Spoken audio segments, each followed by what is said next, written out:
Good morning, ladies and gentlemen, and it's another Tuesday morning. Welcome back to our home here at the conference hall of the Philippine Sports Commission building inside the Rizal Memorial Sports Complex.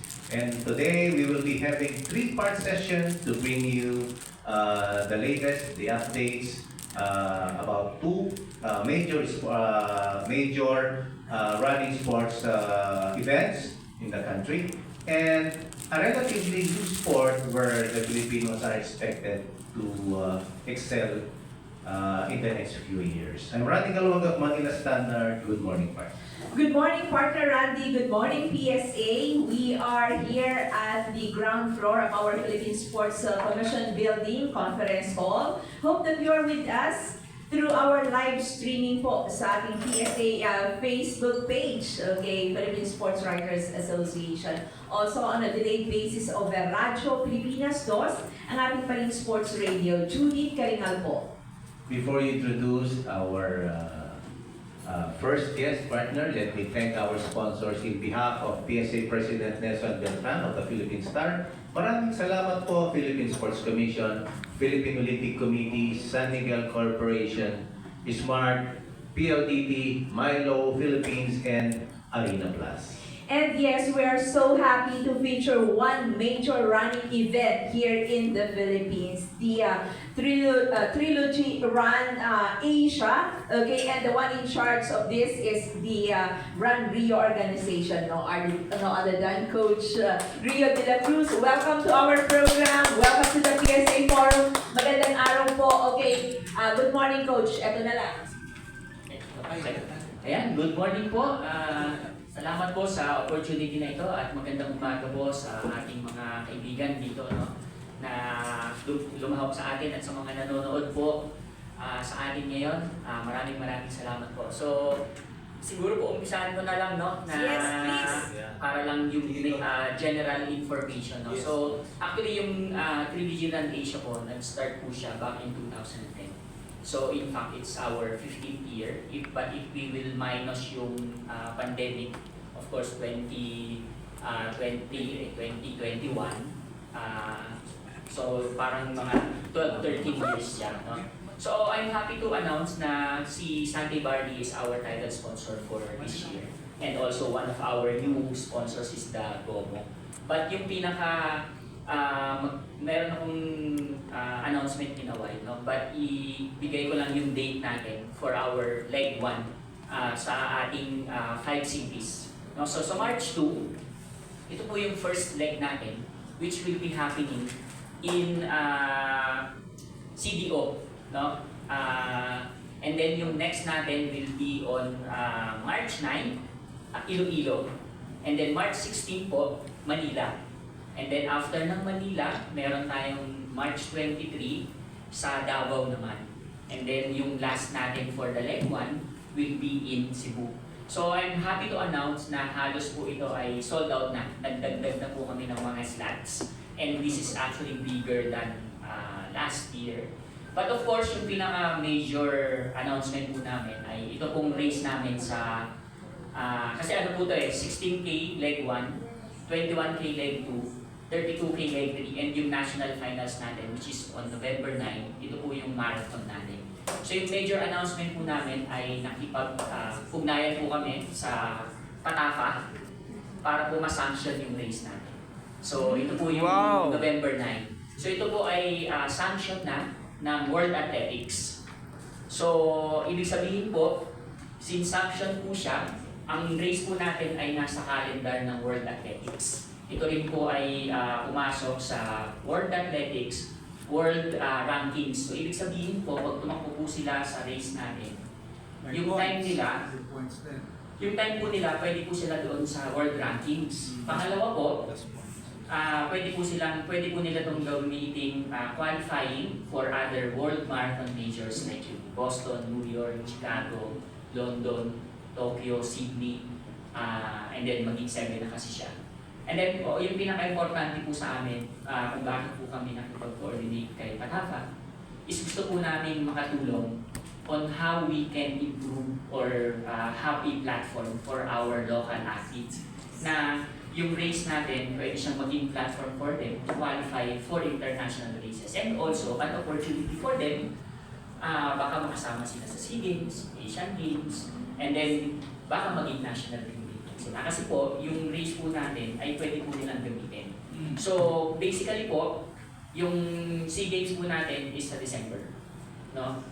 Yung race natin is November 9. So, hindi na po siya aabot. Pero good news, kasi po, yung Manila Marathon on August 10 is also sanctioned by World Athletics. So for this year, we have 2 World Athletics sanction event na pwede nilang gamitin. So yun, pwede nilang gamitin for qualifying for SEA Games. But nakausap ko kanina si Jasper, no?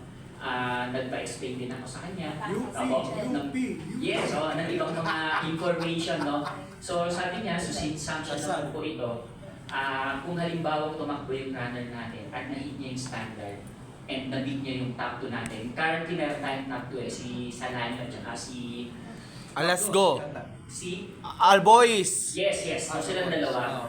So ibig sabihin, kapag tumakbo sila dito at na-beat nila yung 1 or 2, sila yung maaaring mag-compete. But of course, meron pang mga ibang mga races, not only in Philippines but also in other countries na pwede rin gamitin. Hanggang po dumating doon sa last na qualifying date, pwede po silang maging And then if hindi naman po nila nabit yung ating top 2 at maganda yung time nila, maaari rin po silang pumasok sa national team. But of course, yun po ay i-endorse ng national coach. No? But at least yung punto ko lang po dito is at least meron tayong race dito sa Pilipinas na hindi nila kailangan pumunta ng abroad just to qualify for other international races. So again, if yung top 2 natin magpo-compete sa SEA Games, and then meron tayong ibang mga races naman na international, like for example, yung Asian Championship or ibang international. So, pwede daw na yung 3rd and 4th top runners natin sa Pilipinas na tumakbo dito sa races natin na sanction, sila daw yung pwede i-consider to participate in other countries na competition. Coach Rio, since sold out, sabi mo nga, ilan ang total runners na expected?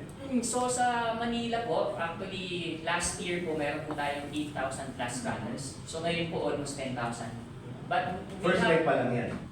Yes sir, first leg pa lang po. Pero yung sa Davao po, nag-exceed na po tayo kasi marami po yung, mataas po yung demand sa Davao. So ginagawa po namin, nag-reallocate kami. Open pa naman po yung registration but limited na po siya. So baka hindi na lang siya umabot doon sa last day ng registration natin. Kasi kung wala na tayong slot, isasarado na po. And sabi mo nga, qualifying race, part of one of the some of the qualifying races na ito for international and even for aspirants sa national team. No? Sino yung mga worthy names nakasali sa at least sa full marathon that will participate dito? Meron ka na list no? Mga worthy names like from the UAAP. Bali sir, yung national finals kasi natin, hindi pa siya open for public that's for registration. yung national finals. Yes, kasi po sir, kailangan to qualify po for the national finals, kailangan po nila sir takbuhin yung 16K sa leg 1, 21K sa leg 2, 32K sa leg 3. So kung naka-join po sila doon, sila lang po yung invited natin. So last year po, actually nagkaroon kami ng I'm not sure kung na-invite po, no? Pero meron po kaming Trilogy Awards night na nangyari. So lahat po nung naka-finish, binigyan po namin sila ng isa pang medal na complete nila. So for this year po, yun po yung objective natin. And also sir, nilaunch namin yung age group championship. So yung age group championship sir, nagbigay kami ng belt.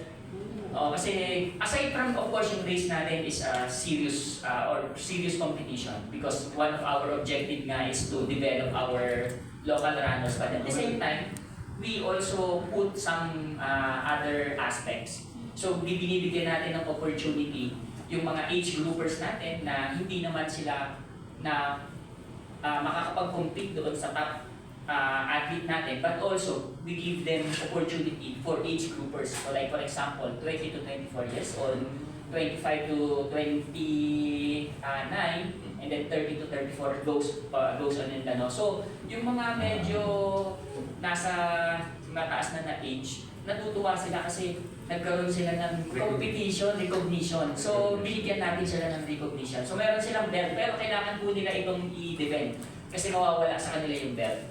But of course, bibigyan natin sila ng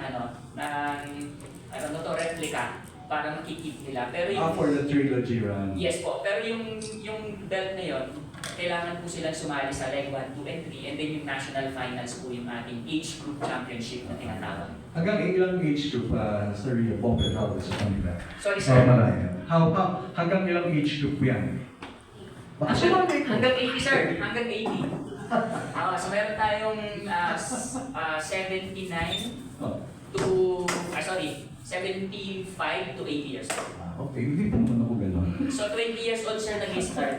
So since yung 19 years old, di muna natin ini-encourage na mag-marathon. No? So 20 to 24 yung first. Nasalan ko siya pag ikaw